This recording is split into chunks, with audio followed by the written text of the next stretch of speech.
who couldn't make it.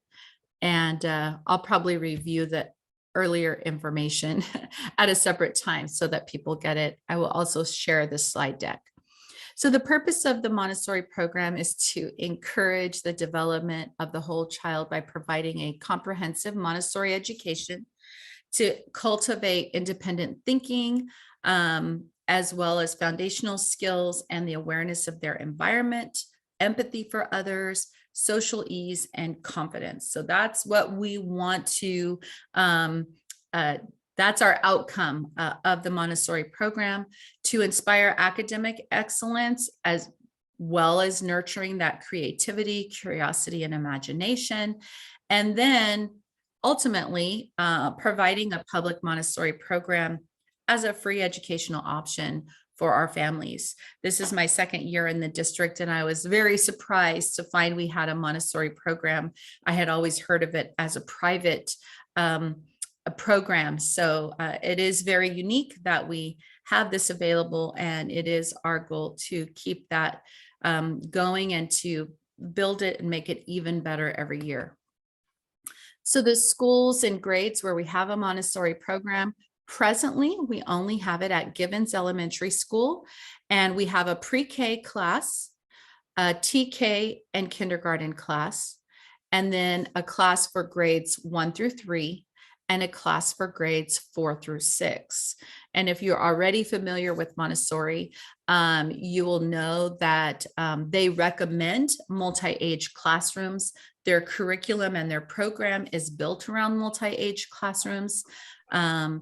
In fact, in a true sense of Montessori, our pre-K, TK, and kindergarten would all be together, like through 3 to 6 year olds, and then 6 to 9 year olds, and then 9 to 12 year olds.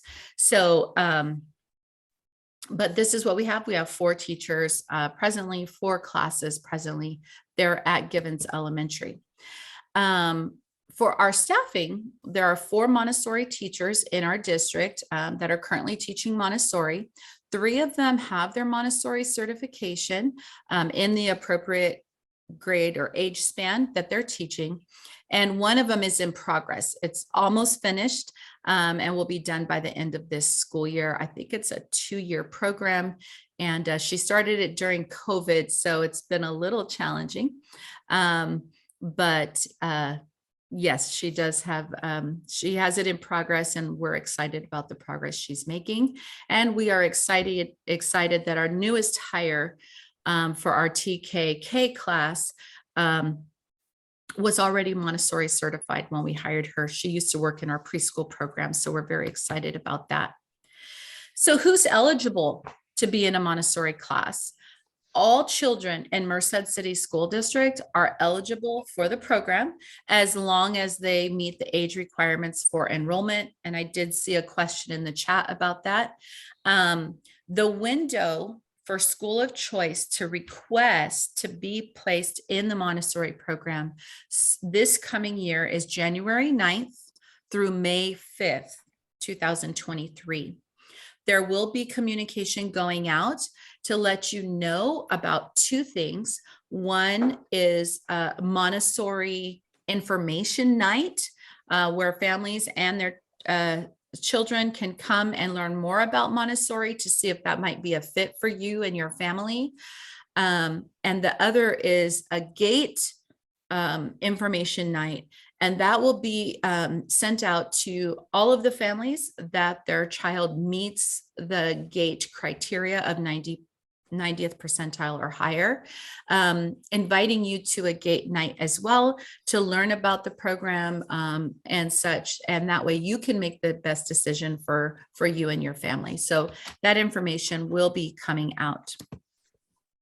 And finally, we have the links to our district website for Montessori, which is in progress. And right now it might be dismantled.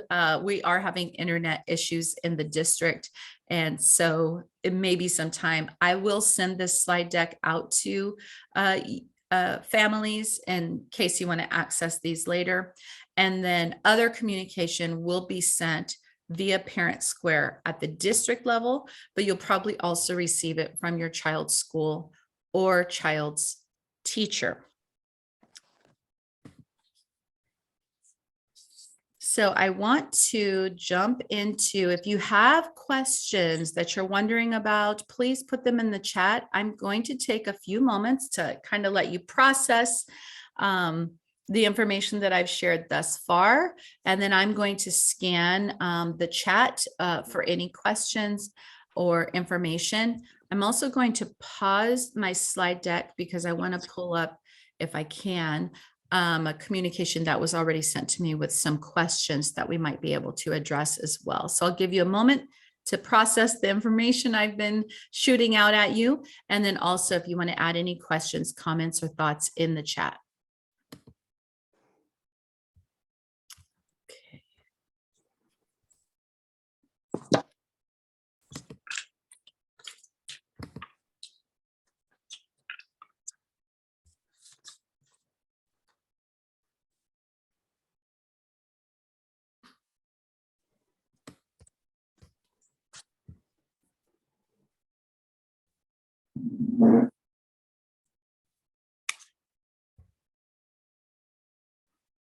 Okay, I'm seeing a couple questions. I'm going to start addressing them.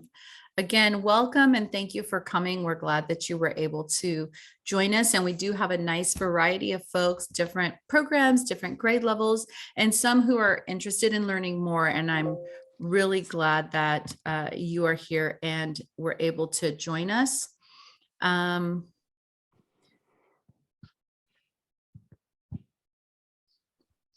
Yeah, I have a question for you, Audrey. Yes.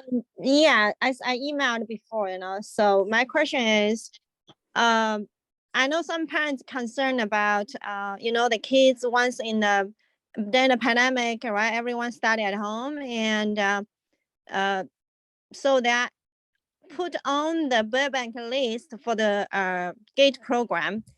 But the child, because pandemic, right, the parents some concern about it, just let them stay at the same school for 1 year, then go back to the GATE. But once want to come back, they put the kids far away from the homeschool, which you need to go child's right. It's far away from the home. I think I email you and I email you assistant or whatever, and I make a phone call many times. I try to, because I went to pupils sign up every forms, which is Burbank. They said they have space there. Just need you guys say yes, so the kids can able to transfer. So, and I get an answer from pupils that said you guys refused it, which is they are not proved. This is one question, which is GATE. How to transfer school. It's very difficult for the parents, for transfer kids. Even I know some kids, they're in the Montessori program, and because pandemic, they're studying at home. And once the school open again, they didn't contact the kids, which is asking them want to come back or not, kind of, there's no assistant for this type of transfer, which is making the parents very difficult, how can we do that and make it easier for the parents? Yes, thank you for asking. I remember we talked a couple times trying to work through right that. And right, thank you. So the case for this year, so if I understood correctly, just for everybody else who's hearing, maybe during COVID, parents did not enroll in the GATE program because of some uncertainty or what have you. And now that they are ready to enroll, there's not space or permission granted for that specific school. In this case, this current school year, 22-23 school year, any newly participating students in 4th, 5th, and 6th grade GATE were offered placement at Wright Elementary. Because we do have the program at both schools, Burbank and Wright. And really our ultimate goal is to build up the program at Wright also.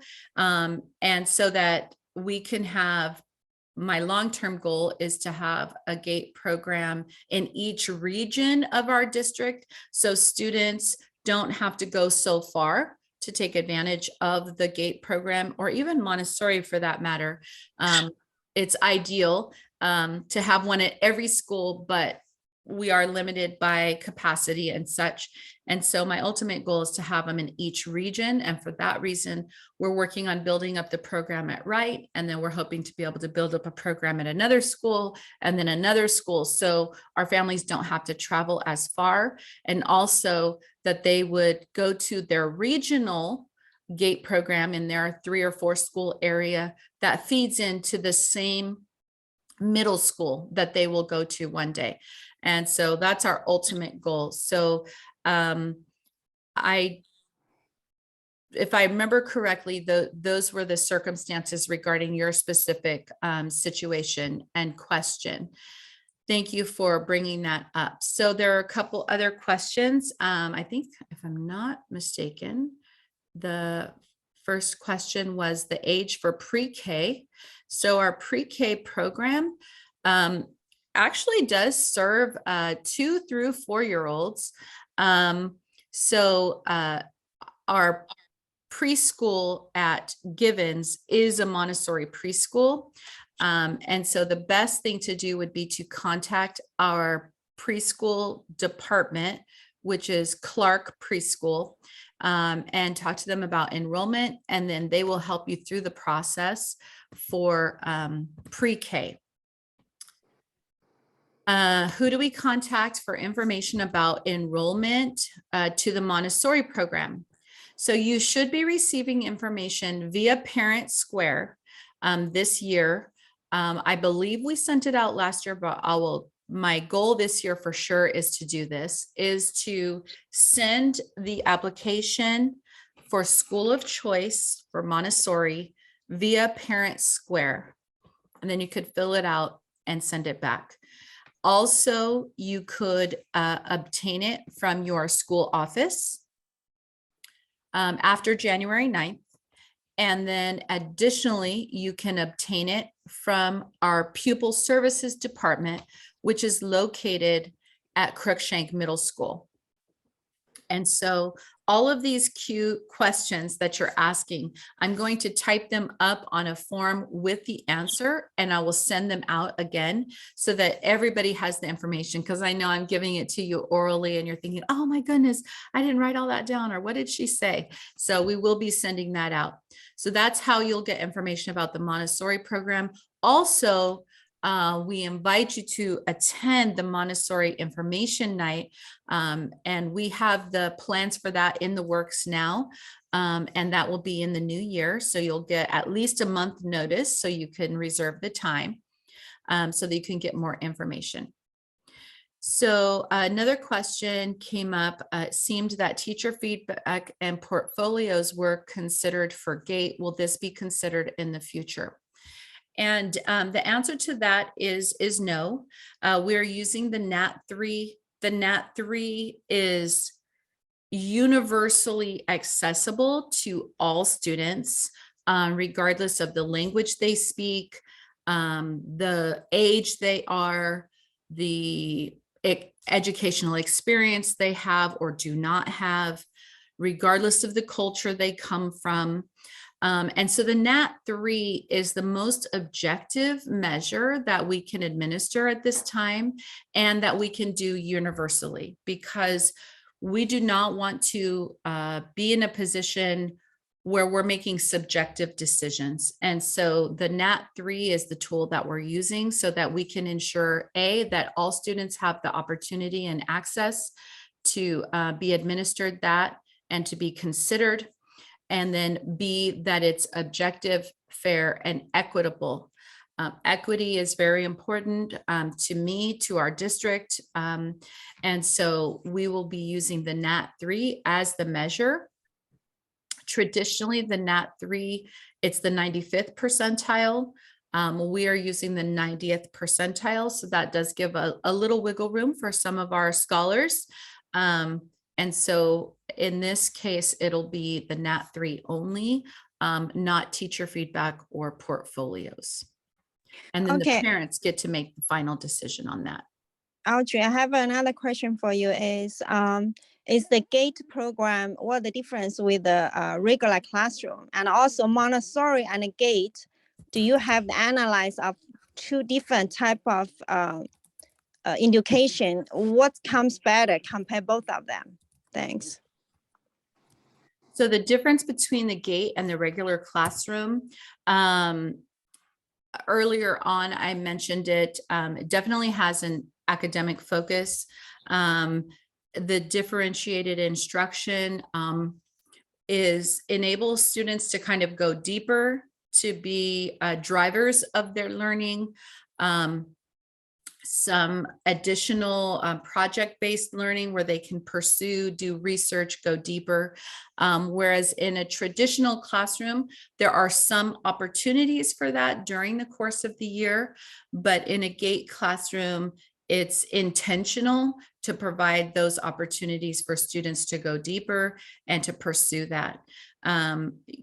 GATE students do learn differently. It's not just that they're able to retain a lot of information, but they're unique learners. And so we want to be sure that we're providing an environment for them. Our teachers who are going through the training right now mentioned that they're excited to implement because they're learning so much. You know, they got the information they got when they were assigned that class kind of thing. But now they're really taking ownership and learning so much more about GATE learners and how to differentiate. So we are excited that they've had that opportunity and can be using that. I think you also asked about the performance levels. I don't have it with me today. But I can explore that. And so I need to add that question.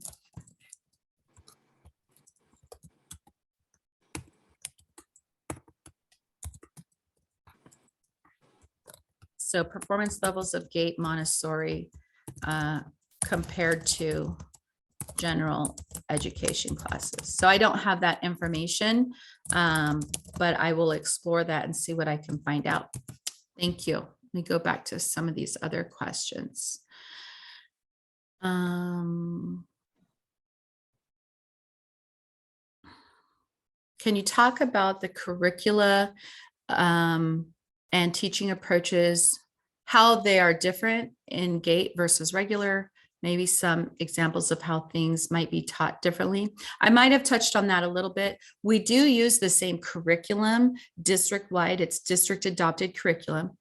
We do have the same standards as expectations for our students for those outcomes for GATE versus GATE and regular education classrooms.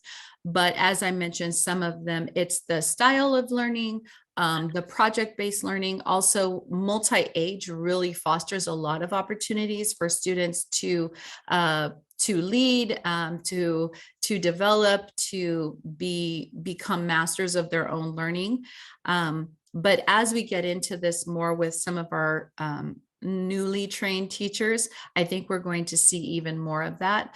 But I don't have specific examples on me now, aside from some of the activities that I've attended where students do kind of a living museum where they really research and share, and other schools do it as well. But that's an example of project-based learning where they really explore, research, and become a character in this sense to really show what they've learned and about the topic or the person or the subject area. Timeline to hire a GATE teacher for science and math at the junior high levels. I don't have a timeline for that, but I'm definitely going to keep this question handy.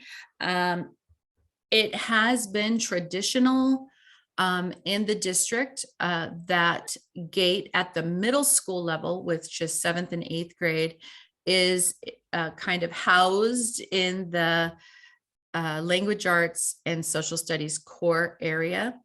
I don't know enough about our history yet as to why it's not in the other areas. So that is something, when I received this question last week, unfortunately, not many people were working last week. I would have to do some research on that. The teachers at GATE are in the process of being certified. We have 6 that are being certified right now in GATE. when will the extra gate programs come? That is the reason that we are doing our universal screening. We're kind of backing it up to include first and second grade this year, as well as third. We're really I'm anticipating that we're going to catch more students. Sometimes by third grade, students already have a self-perception of themselves, that they're not good learners, they're not good readers, they're not good test takers. Maybe they have a self-perception that they don't like school, that it's not cool to like school, things like that. So I'm anticipating that the earlier administration of the GATE test with our first graders, and of course this year second graders, that we're going to catch more of them, that they'll have more of that mindset to be eager, to please, to do their best. And so really numbers will dictate how soon we add those additional programs and at additional sites. One of the things I'm concerned about, and others in leadership, is if we have a GATE program, it needs to be a true GATE program. I don't want to have 7 GATE students and then add 13 more other maybe high achieving students that aren't truly GATE. I mean, they may perform at similar levels, but GATE is unique and different. And so numbers will dictate that, when we can add those classes and such. Looking at the questions, there's a question here about tuition for pre-K programs. We do have some offerings that there is no charge, and then there are some cases, depending on family circumstances, that there may be some tuition. So our Clark preschool department would be the best ones to be able to help you with that, and answer your questions regarding that. But I'm definitely going to keep this here in my Q&A so that when I share out the questions and answers, you'll get them in writing there as well. I'll have to recruit a few people to help me.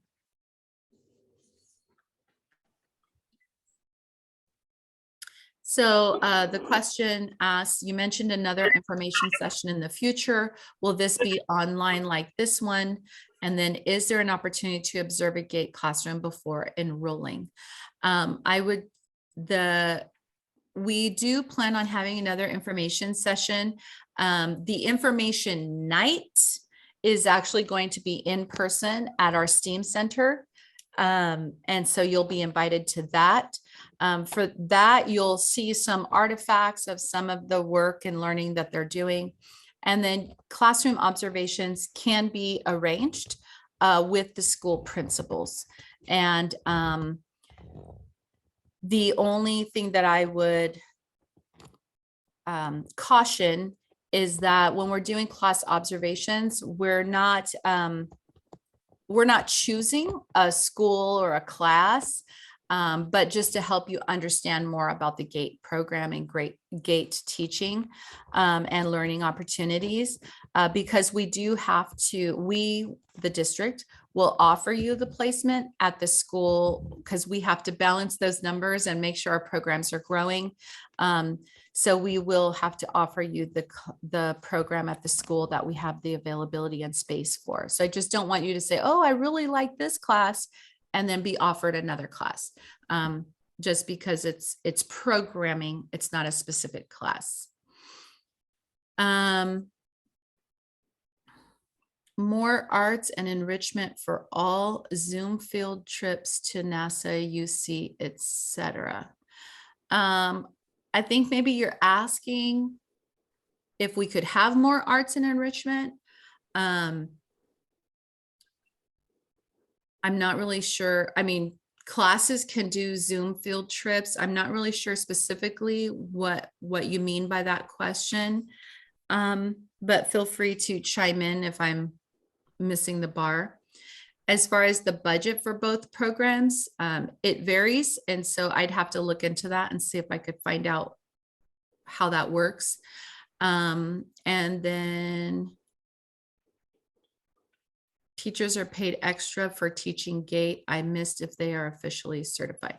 I don't know that they're paid extra or not paid extra, but we have 10 gate teachers presently in the district.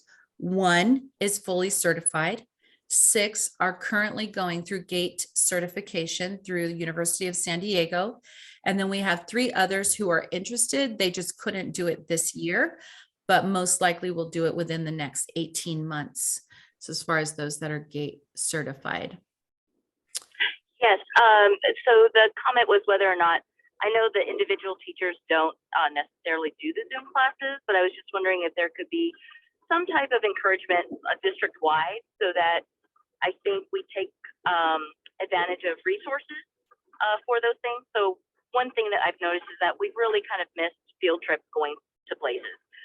We haven't had very many coordinated, and I think there was really just one, Yosemite trip where a kid in the 6th grade went camping. And so because there's still a lot of issues with the pandemic and people are still a little bit worried with the infection rates, I'm just surprised that we haven't taken advantage of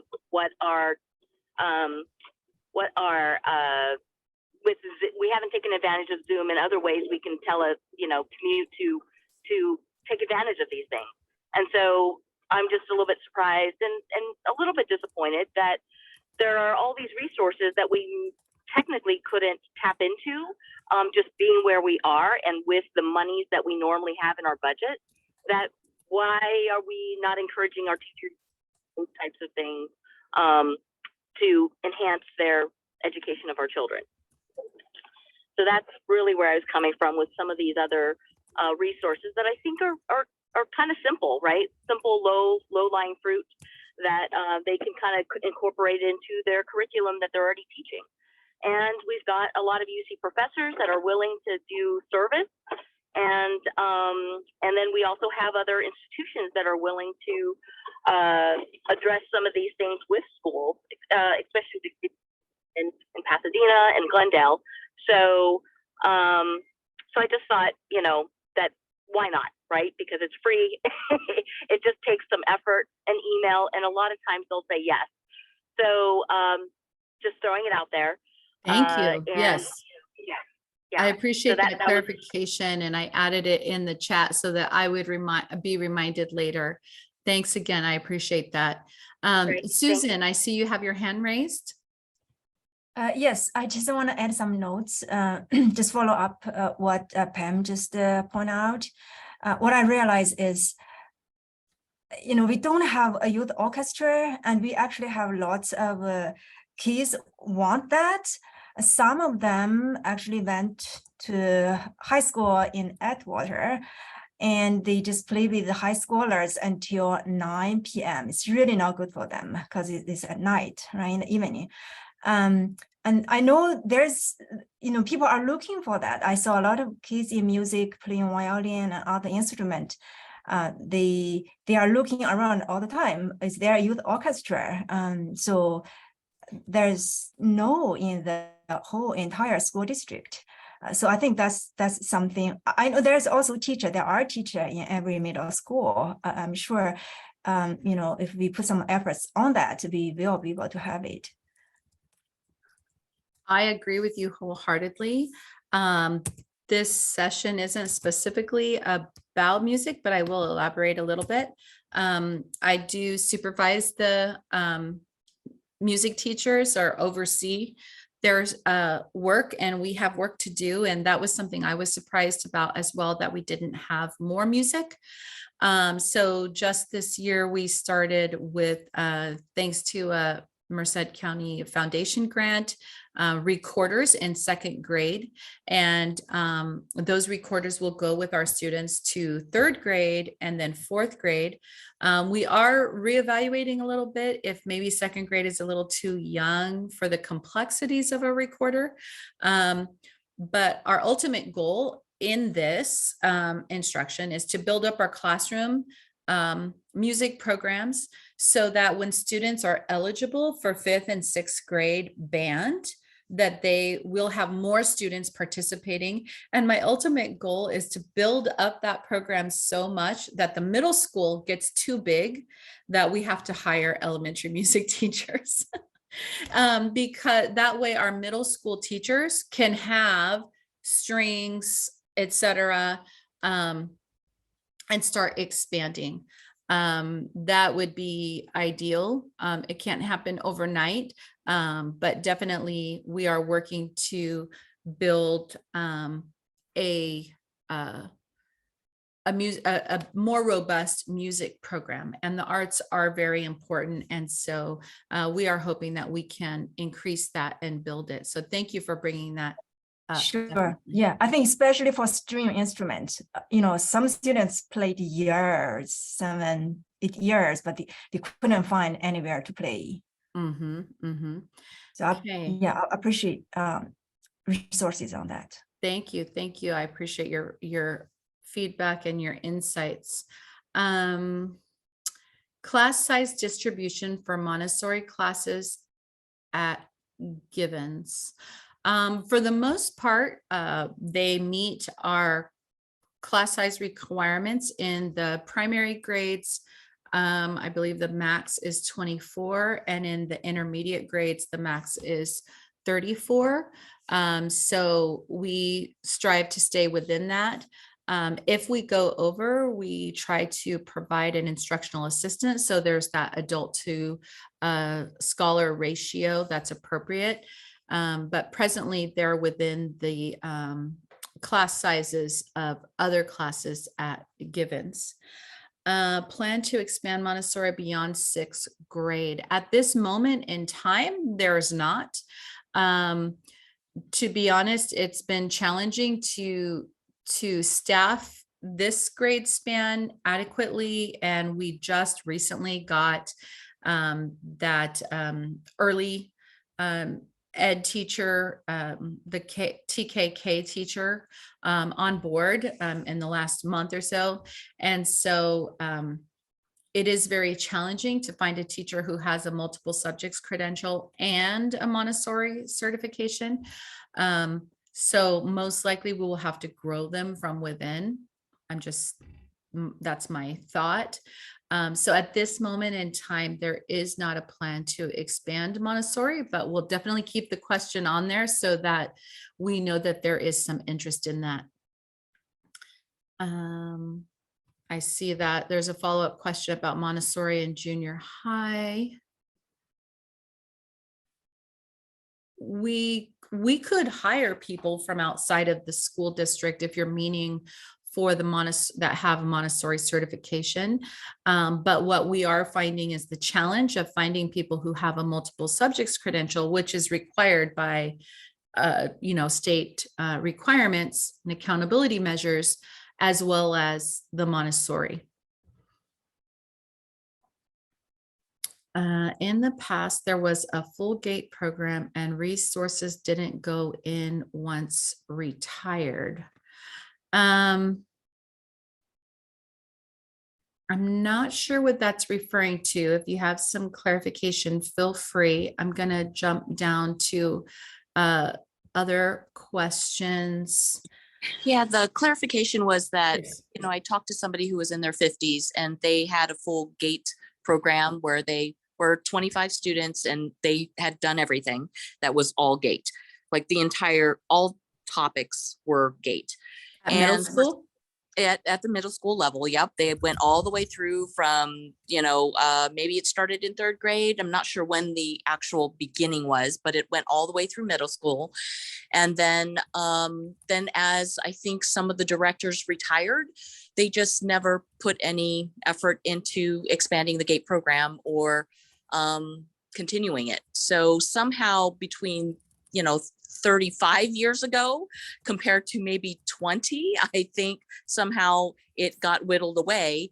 And here we are with just 2 programs just in writing and social studies at the middle school level is my understanding of it. But okay, I typed some notes. Middle school was a GATE program in all core subject areas. As directors retired, there was little effort to maintain the program as described. Yes, okay. And I don't think there was an actual, and I'm not sure who ended up taking over after the fact, but yeah, this was maybe 3 or 4 decades ago. Yep. Yes. Oh, wow. Okay. So I'll I have to have go way another back. question. I have another question for you, Andre. You said, can you talk about middle school GATE program, how that works? How many class is in GATE, you know? So what's the difference between elementary and a middle school GATE program? So Thanks. middle school GATE program is in their core language arts and social studies class. That's considered their GATE programming. And that's the question that people are asking, why can't it be in the other subject areas as well? And I don't know much of the history about it, but there is some other differentiation available in math. I don't know about science, but I will have to look more into that about kind of the history and why that is. But presently, in the most recent years that I'm aware of, it has been the GATE programming has been in the social studies and language arts class, core class. That's all I can say to that as far as what I know about it. So for my understanding, only social and the language, there's GATE. So there's no math GATE in the middle school. Correct. Correct. Okay. But there is some other differentiation in math.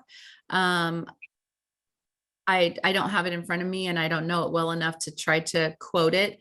But we do have some differentiated math courses, like advanced math courses, integrated math, that type of thing, that often support students in the area of math.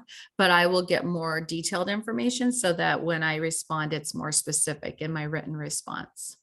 Thanks. So could I add something? So Helen, apparently people at the junior high levels, they are actually placed either in a core class in advanced math, or they're jumped up ahead into 8th grade math or into advanced 8th grade. And then what happens in 8th grade, the students are then individually driven by their parents to go to high school math. So that has been how the district has been compensating for this lack of math. Thanks, Pam. That's Okay. nice. Yeah.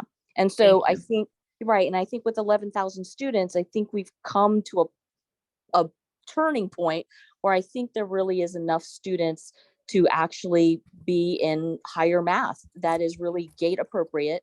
And then on top of it, I think I really do see students that are lost to follow up, where they're placed in a core class, doing single digit, arithmetic, and they don't have the resources to tell their parents or the know-how to tell their parents that they're in the wrong math class. And so those poor students who don't have a realization that they need to be in a different class, they lose that time potentially in 7th and 8th grade, and then potentially for the rest of their life, right?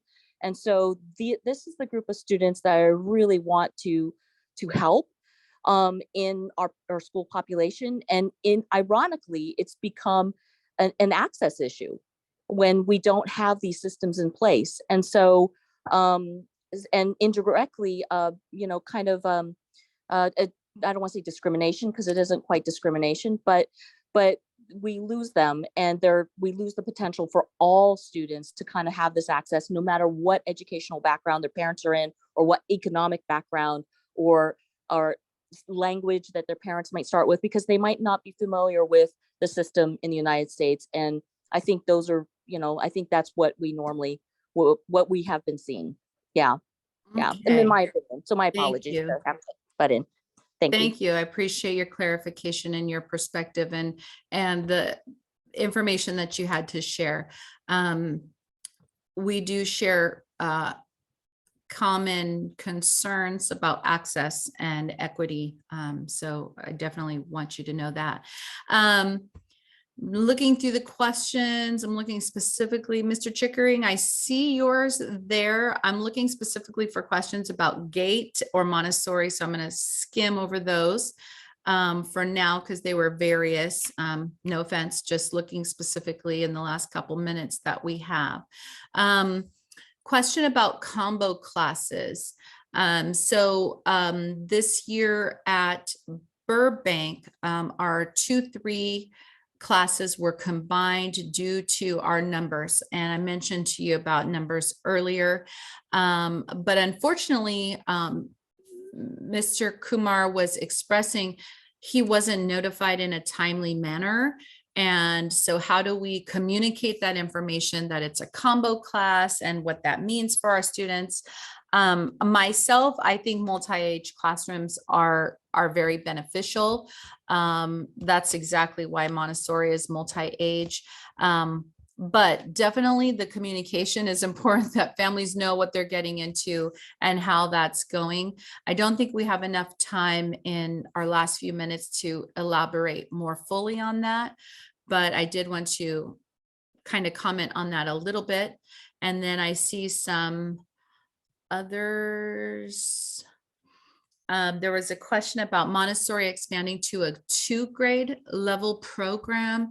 And I'm learning more about Montessori. My experience was just, very minimal, a couple colleagues or friends that had worked in Montessori schools, but it was pretty limited. But one of the things I am learning, and I'm actually working with a consultant, is that the grade spans are strategic and purposeful.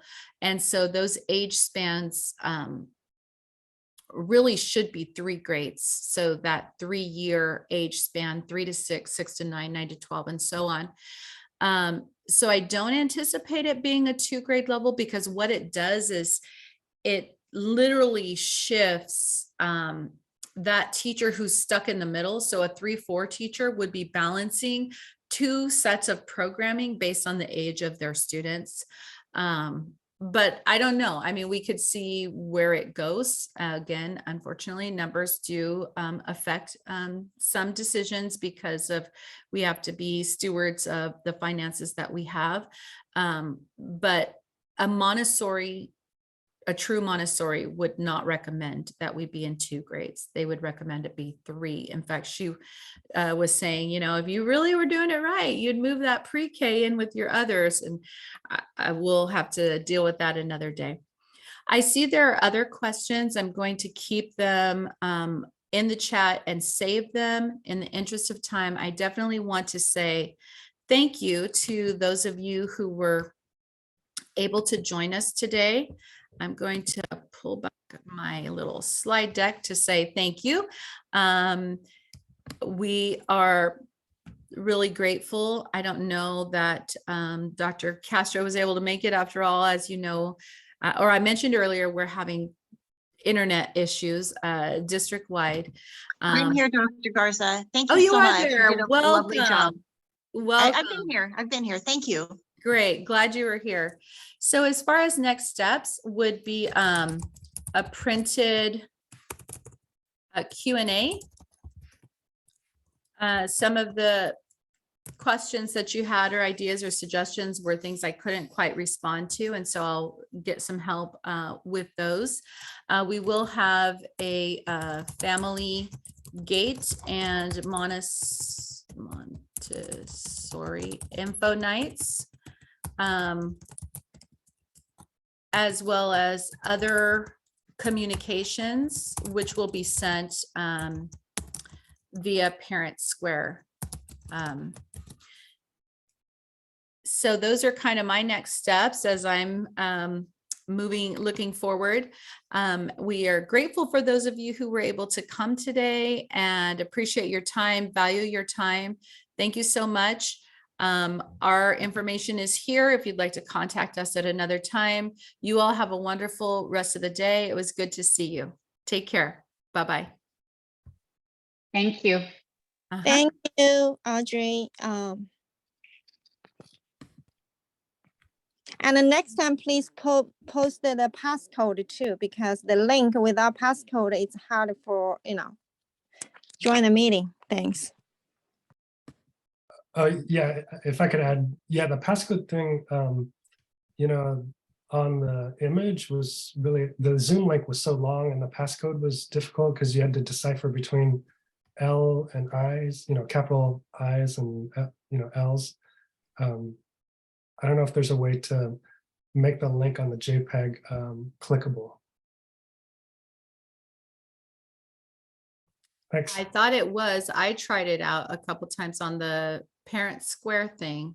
Okay, it was, yeah, I wasn't able to do it in the email. The Okay, email what was I not- should have done, I probably should have made it, shortened it and made it a shorter bit.ly or something. So I'll be sure to do that next time. So that way it takes people straight there. Thank you for that. Thanks. I- Thank I you. was able to copy paste it just for people that were struggling. I was able to just That's- copy. I couldn't copy paste it because it was, at least in the email, it was, yeah, it didn't let me. Oh, okay. Yeah, sorry about that. Glad That's okay. you made it. Yeah. Okay, thank you. Uh-huh. Audrey, I wrote in the chat, I didn't get this information through Parent Square. My son is at the Merced Scholars dual language immersion charter school currently. So a friend shared it with me. Is there a way to get on your contact list so that I get future meeting information? Should I email you or? Yeah, that would be helpful. I'm not sure if the charter schools should be sharing information about this or this kind of meeting or not. I don't know where they fall since they're MCOE instead of Merced City. Yes, so if you live in Merced City, I mean, by all means, you're welcome to join us anytime, but you're right, I wouldn't have a way to access you.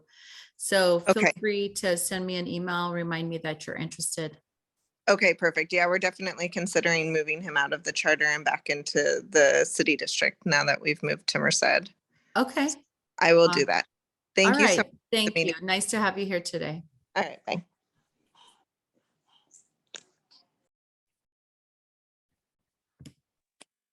Hi, Audrey. By the way, kind of everyone left. So what's going on with the GATE program?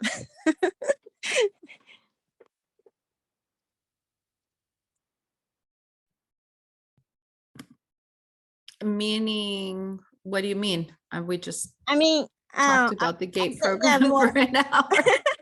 I don't know. Oh, you record. Okay, we talk later then. Okay, I'll call thanks you so later. much. Thank you. Thanks. Have a yeah. good day. You too. Bye-bye. Bye.